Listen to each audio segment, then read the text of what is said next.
290 கோடிக்கு தமிழ்நாடு அரசு போக்குவரத்து கழகத்துக்கு நியூ மாடல் கவர்மெண்ட் பஸ்ஸா?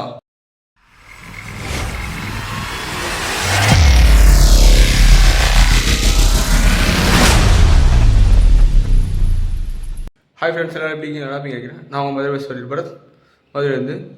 இந்த வீடியோவில் எதை பற்றி பார்க்க போகிறேன்னா, நியூ மாடல் கவர்மெண்ட் பஸ்ஸை பற்றி இந்த வீடியோவில் ஃபுல்லாக பார்க்க போகிறோம். இந்த வீடியோ ஸ்கிப் பண்ணாமல் பாருங்கள், வாங்க வீடியோவில் போகலாம். 290 கோடிக்கு தமிழ்நாடு அரசு போக்குவரத்து கழகத்துக்கு நியூ மாடல் கவர்மெண்ட் பஸ்ஸா?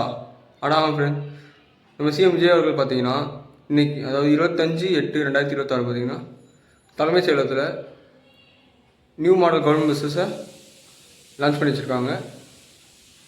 இது கொடியேசன் வச்சுருக்காரு. இது பார்த்தீங்கன்னா அசோக் லேலாண்ட் கம்பெனியோட முழு own body built P6 12 metre buses.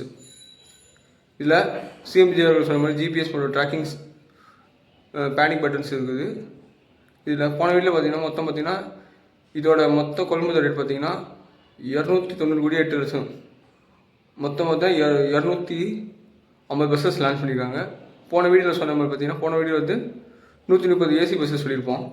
இந்த வீட்டில் பார்த்தீங்கன்னா பேலன்ஸ் பஸ்ஸு மொத்தமாக சேர்த்து 250 பஸ்ஸஸ் லான்ச் பண்ணியிருக்கிறாங்க. அதுபோக நம்ம தமிழ்நாடு அரசு போக்குவரத்து கழகத்தில் எந்தெந்த பிரான்ச்சுக்கு எத்தனை பஸ் அலாட் பண்ணியிருக்காங்கன்றத அடுத்தடுத்த வீடியோவில் சொல்கிறேன். இது போக மேலும் இன்ஃபர்மேஷனுக்கு நம்ம சேனலை ஃபாலோ பண்ணுங்கள். ஓகே ஃப்ரெண்ட்ஸ், இந்த வீடியோ பிடிச்சா லைக் பண்ணுங்கள், கமெண்ட் பண்ணுங்கள், ஷேர் பண்ணுங்கள், சப்ஸ்கிரைப் பண்ணுங்கள். அப்படி பக்கத்தில் பெல் ஐகான் கிளிக் பண்ணுங்கள். அப்போ தான் நான் போகிற வீடியோ நோட்டிஃபிகேஷன் வரும். இதே மாதிரி நிறைய வீடியோனா கீழே டிஸ்கிரிப்ஷன் வாட்ஸ்அப் லிங்க் ஜாயின் பண்ணுங்கள். அப்டேட் பண்ணுங்க தெரியும். அடுத்த எந்த பஸ்ஸை பற்றி வீடியோ போகலாம் கீழே கமெண்ட் சொல்லுங்கள். ஓகே ஃப்ரெண்ட்ஸ், அடுத்த சந்திக்கலாம். பாய்.